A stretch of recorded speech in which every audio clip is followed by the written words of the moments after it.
Quel télescope acheter en 2025? Ça, c'est la question que vous me posez le plus souvent. Et donc, naturellement, je fais cette vidéo long format pour essayer de vous guider au mieux dans l'achat de votre télescope. Donc premièrement, il faut commencer par les bases. De quoi est-ce que vous avez besoin? Quelles sont vos attentes? Est-ce que plus tard, vous souhaitez évoluer avec ce même télescope? Donc quand je dis évoluer, c'est-à-dire passer par exemple à de la photographie. Donc tout ça, je vais le traiter dans cette vidéo. Mais retenez une chose, c'est que ce qui vous guide dans le choix d'un télescope, c'est vos besoins. Mais déjà, premièrement, qu'est-ce qu'un télescope? Et oui, parce qu'avant de se lancer dans l'achat d'un télescope, il faut comprendre comment ça marche et quelles sont les caractéristiques déterminantes du télescope pour vous assurer de bonnes observations. Il y a 3 paramètres dans un télescope. Premièrement, son diamètre. Le diamètre, c'est ce qui vous permet d'avoir de la lumière et des détails. Plus un diamètre est grand, plus il collectera de la lumière et plus il y aura de détails. C'est ce qui fait ce qu'on appelle le pouvoir de résolution, c'est-à-dire la distinction entre 2 détails infimes sur votre image. Ensuite, on a la distance focale. C'est tout simplement la distance que parcourt la lumière dans votre télescope. Et cette distance focale, en gros, correspond au zoom de votre télescope. Plus cette distance focale sera grande et plus vous zoomerez sur les objets. Le plus important, et c'est le 3e paramètre, ça s'appelle le rapport focal ou l'ouverture. Et c'est simplement le rapport entre votre distance focale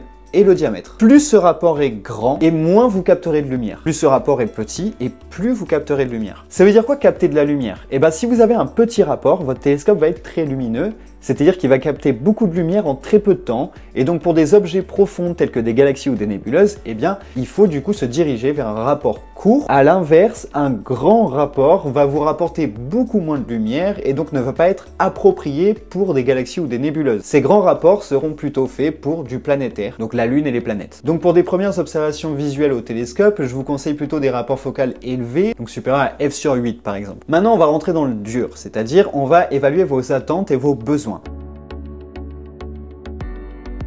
Alors moi, ce qu'on me demande le plus souvent, c'est l'achat d'un premier télescope. Et dans ce domaine-là, il y a beaucoup de choix. Pour les premiers télescopes, ce que je conseille généralement, c'est de s'émerveiller avec la Lune et les planètes. Pour le ciel profond, ce sera un peu plus compliqué, même si vous pouvez toujours voir les objets les plus grands, tels que Andromède ou la nébuleuse d'Orion. Donc pour observer Lune, planète et les plus grands objets, voici mes quelques références que je vous donne. Pour les premiers prix, on a les Newton 114 1000 ou encore les Newton 114 900 ou bien les Newton 130 900. Oui, quand je dis Newton, c'est juste l'optique à l'intérieur. C'est pas la marque du télescope non plus. Les marques, ça va être plutôt Skywatcher, Bresser, etc. L'avantage de ces télescopes, c'est qu'ils sont pas chers. Les prix démarrent autour de 170 € jusqu'à 300 € suivant le modèle. Ils sont compacts, pas encombrants, faciles à monter. Donc pour des premières observations, ça convient parfaitement. La distance focale est assez grande pour que vous puissiez voir les planètes et pas seulement des tout petits points. Et on a des diamètres plutôt corrects, entre 114 et 130, ça reste convenable pour l'observation de détails. Et par exemple, vos enfants s'émerveilleront avec. Maintenant, les meilleurs premiers télescopes que je vous conseille, ce sont les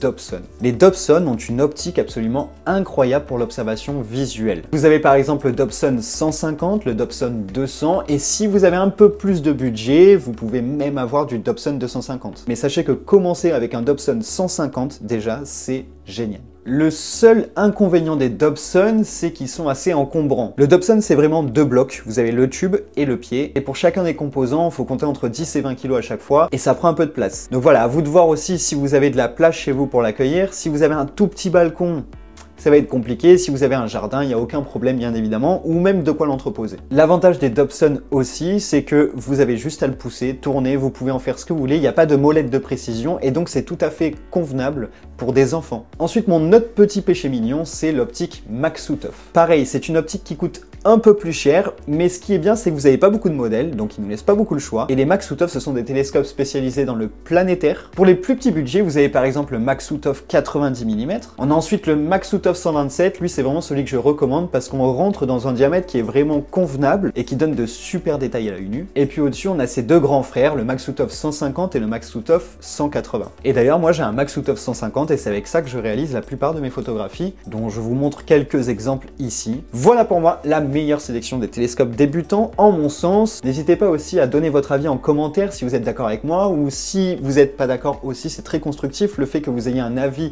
objectif sur un produit, si vous avez testé plusieurs télescopes que j'ai cités jusqu'à maintenant. Et on passe maintenant à la deuxième partie, si on veut évoluer. Quand je dis évoluer, eh bien je parle de passer à la photographie. Si vous savez dès maintenant que vous souhaitez acheter un télescope pour évoluer dans quelques mois, eh bien cette partie de la vidéo est pour vous. Tout d'abord, pour évoluer, il faut une monture. C'est l'élément indispensable et primordial pour faire de la photographie. Pourquoi? Eh bien parce que ça vous permet de suivre l'objet dans le ciel et donc de le garder au centre pour faire de la photographie et empiler vos photos pour obtenir une image détaillée, notamment pour les galaxies et les nébuleuses. Pour le choix de la monture, je vous conseille plutôt les NEQ5 ou les HEQ5 Pro. Vous allez voir, c'est un budget un petit peu élevé, mais les montures en dessous, les EQ3 motorisés ou les EQ2, etc., tout ça, c'est pas stable du tout suivant le télescope que vous mettez, donc vaut mieux investir un petit peu plus et être tranquille pendant des années et des années. La HEQ5 Pro, c'est ce que j'ai moi depuis 6 ans et je compte pas évoluer parce que j'en vois pas le besoin. Si vous savez dès maintenant que votre besoin est un premier télescope pour plus tard évoluer, là aussi l'élément clé, ça va être le rapport focal, et donc choisissez plutôt un télescope qui a un rapport focal compris entre f/5 et f/8.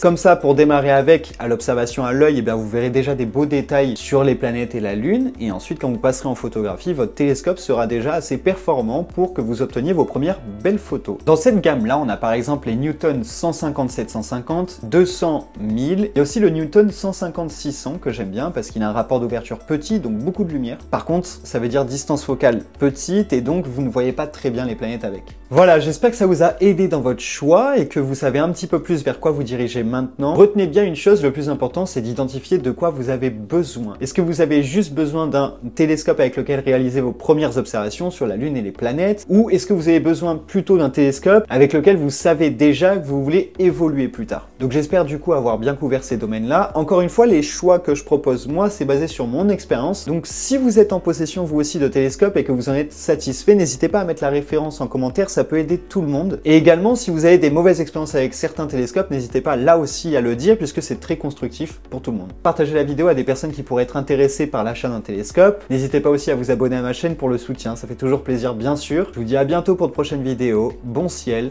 ciao tout le monde.